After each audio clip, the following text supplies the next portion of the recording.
નમસ્કાર વિદ્યાર્થી મિત્રો, ફરી એકવાર તમારું સ્વાગત છે અમારી આ યુટ્યુબ ચેનલમાં. તો મિત્રો, આજે આપણે વિડીયોમાં સામયિક મૂલ્યાંકન કસોટી દ્વિતીય સત્ર ઇકાઈ 1 થી 2 એટલે કે પ્રથમ યુનિટ છે આપણું, પ્રથમ અને બીજું યુનિટ, તેનું આપણે સોલ્યુશન જોવાનું છે. આ ઓરિજિનલ પેપર સોલ્યુશન છે, તો સાહિત્ય તમારે જે ક્વેશ્ચન પૂછાણા આવે એનું સોલ્યુશન કરી લેવાનું રહેશે.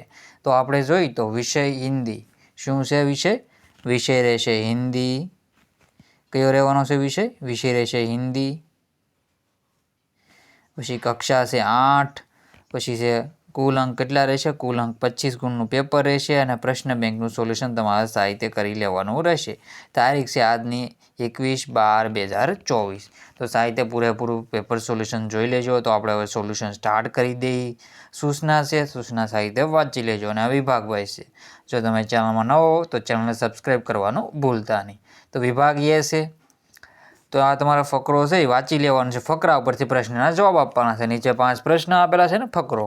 તો शिक्षा मनुष्य को मनुष्य बनाती है. शिक्षा के बिना मनुष्य पशु के समान होता है.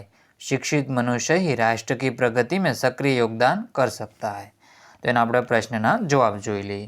તો પહેલો ક્વેશ્ચન છે, जिसका जन्म अभी भी हुआ उसे क्या कहा जाता है.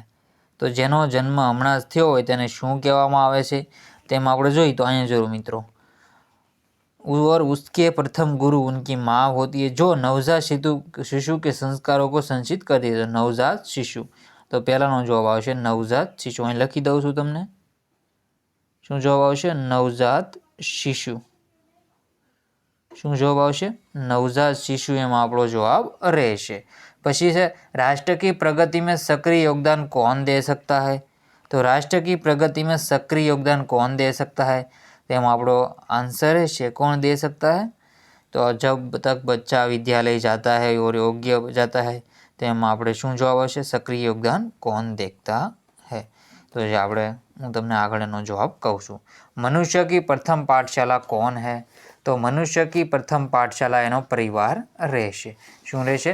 એનો પરિવાર છે એ પ્રથમ પાઠશાળા રહેશે. राष्ट्र की प्रगति में सक्रिय योगदान છે એ શિક્ષિત છે એ દઈ શકે છે. શિક્ષિત વ્યક્તિ દઈ શકે છે. તેમાં આપણે ક્યાં તમને જવાબ મળી જશે? જો विद्यार्थी देश के विश्व सर्व अक्षरों के नाम. અહીંયા જો આ ત્રીજાનો પ્રશ્નનો આ मनुष्य की प्रथम पाठशाला उसका परिवार આ ત્રીજાનો જવાબ છે. પછી ચોથા નંબરનો ક્વેશ્ચનનો આન્સર તમારે ક્યાંથી ગોતવાનો રહેશે? તો આપણે આગળના ક્વેશ્ચનમાંથી જોઈ લઈએ.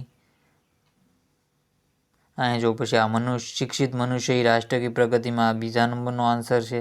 તો સાહિત્ય જવાબ તમારે જોઈ લેવો.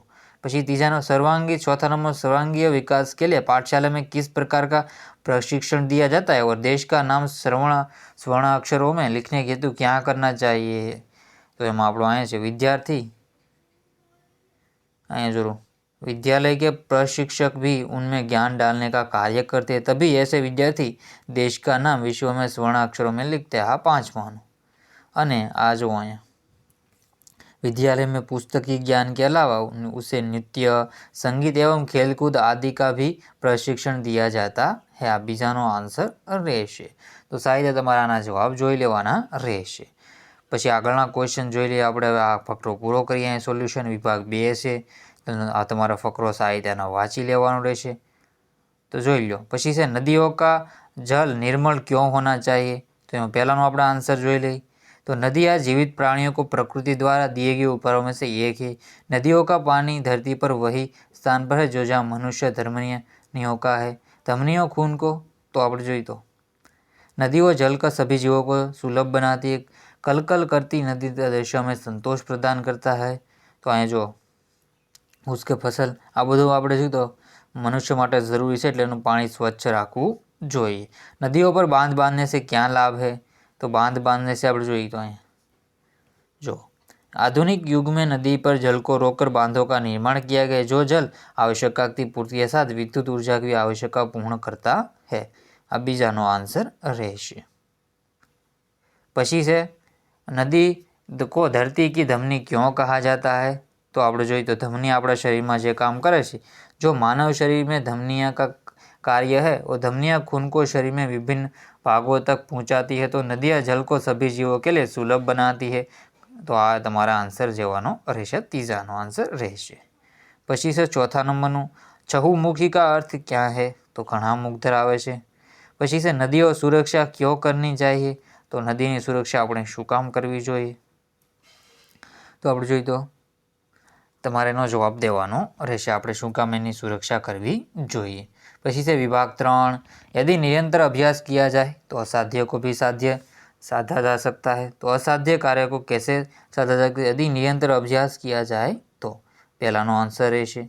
निरंतर अभ्यास करके प्रचलित हुए 2 बालकों का नाम, तो अर्जुन और एकलव्य. कौन?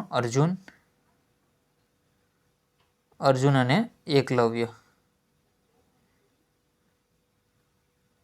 કોણ આવશે? અર્જુન અને એકલવ્ય જવાબ રહેશે. પછી છે धनुर्विद्या निपुणता प्राप्ति. धनुर्विद्या में कौन सा शस्त्र चलाने की विद्या दी जाती है. बुद्धिमान शब्द का विरोधी शब्द मंद बुद्धि. આ ચોથાનો આન્સર રહેશે અહીંયા. અને वरदराज कैसे पंडित बना, तो અહીંયાનો જવાબ રહેશે. જુઓ, उसी प्रकार वरदराज ने जो एक मंदबुद्धि बालक था, निरंतर अभ्यास द्वारा विद्या प्राप्त और ग्रंथों की रचना. ત્યાં 5માનો જવાબ રહેશે. તો સાહેબ તમારે આના જવાબ ટીક કરી લેવાના રહેશે. विभाग 4 છે, तो विभाग 4ના જવાબ જોઈ લઈએ. कौन से खिलाड़ी की आत्मकथा का नाम गोल है, तो मेजर ध्यानचंद जवाब રહેશે. क्यों? એને આત્મકથાનું નામ गोल છે, जो आया છે गोल. कौन से? मेजर ध्यानचंद. मेजर ध्यानचंद को किस नाम से जाना जाता है, तो हॉकी के जादूगर. क्या? हॉकी के जादूगर के नाम से जाना जाता है. मेजर ध्यानचंद को हॉकी का जादूगर क्यों कहा जाता है, તો આપણે જોઈએ તો એ શું કામ કહી જાય છે, તો એમાં તમારે એનું પરફોર્મન્સ એ 1 નંબર હતું એટલે એને હોકીના જાદूगर કહેવામાં આવે છે. અને ગોલ કરવાની શૈલી. પછી खेल रत्न पुरस्कार कौन से क्षेत्र में दिया जाता है, तो खेल वाला क्षेत्र में दिया जाता है. राष्ट्रीय खेल दिवस क्यों मनाया जाता है, કોની યાદમાં? મેજર ધ્યાનચંદનો જન્મદિવસ છે, તો 29 ઓગસ્ટના રોજ એટલે ઉજવવામાં આવે છે. વિભાગ 5, તો વિભાગ 5 છે, तो आ व्यायाम करवाना है. हमें व्यायाम करते समय क्या सावधानी बरतनी चाहिए, तो क्या सावधानी, व्यायाम करते समय हमें कुछ सावधानी बरतनी चाहिए. प्रातःकाल शौचालय के निवृत्त होकर खाली पेट व्यायाम करना चाहिए.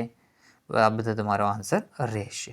પછી છે शरीर के सुडौलता कैसे संतुलित हो सकती है, तो जो આ બધું કરવી कसरत, व्यायाम के समय शरीर के सभी अंग प्रत्यंग प्रभावित होने चाहिए, अन्यथा अंगों की सुडौलता एवं शक्ति में असंतुलन आ सकता है, तो ध्यानपूर्वक करવું જોઈએ. व्यायाम के समय श्वास पर ध्यान देना क्यों आवश्यक है, तो श्वास लेने और छोड़ने वाले जो तीजानो श्वास लेने और छोड़ने की प्रक्रिया व्यायाम के अनुसार ध्यानपूर्वक करनी चाहिए, किंतु यदि श्वास फूलने लगे तो तत्काल व्यायाम बंद कर देना चाहिए. અને પ્રાતઃકાલ શબ્દનો સમાનાર્થી, પ્રાતઃકાલનો શબ્દનો સમાનાર્થી શું જવાબ છે? સુબહ રહેશે. સુબહ. આપકો व्यायाम क्यों पसंद है और क्यों, તેનો જવાબ તમારે જાતે દેવાનો રહેશે. તો સાહિત્ય તમારે આનું સોલ્યુશન જોઈ લેવાનું રહેશે. બાકીના બધા વિભાગનું સોલ્યુશન આપણે પાર્ટ 2માં કરાવી દઈશું. તો મિત્રો સાહિત્ય વિડીયોમાં બન્યા રહેજો. તો મિત્રો વિડીયોને એન્ડ કરીએ છીએ. જય હિન્દ, જય ભારત.